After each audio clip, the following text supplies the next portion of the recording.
Hello and welcome to today's Maxim Foods Inside Track, brought to you at our new rooftop of the new Maxim Foods office. Got Suncorp Stadium to my right, the Brisbane city skyline. What you can't see is the great 4X brewery, arguably the world's greatest beer, which is arguable, but we like it here. First week of spring here in Oz, so milk conditions looking good for the new season for Victoria, and also in New Zealand milk production has been good. COVID conditions here in Australia, we've still got Melbourne and Sydney in lockdown. Vaccination rates are on the up, which is great, so we do see a light at the end of the tunnel.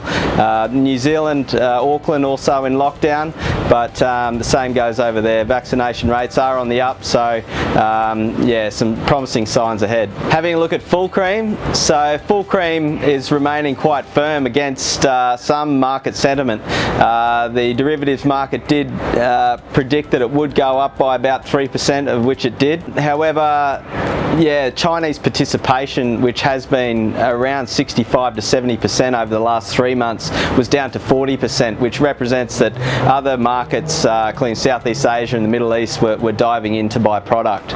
So yeah, still a question mark over Chinese participation over the next few months. If that remains low, then we're not too sure how we'll see the next few months. But at the moment, pricing is firm.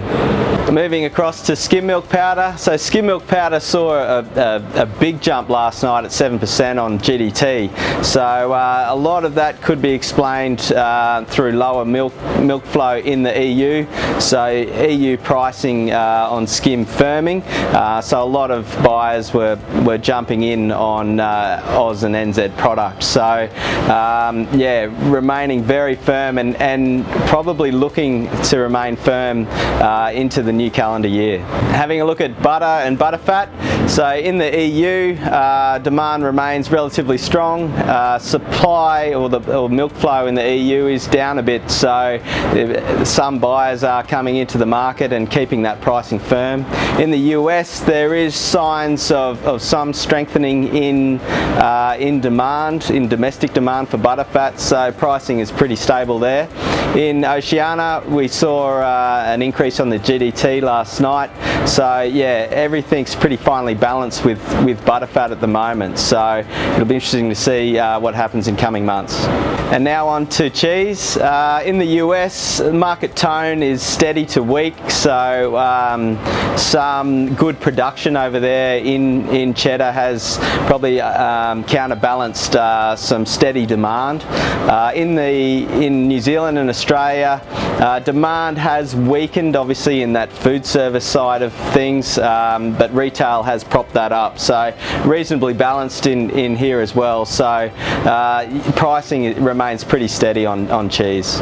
Finishing off with whey powder. So whey out of the US production is quite high, however the demand is quite high as well internationally, so it's quite finely balanced and pricing is relatively firm.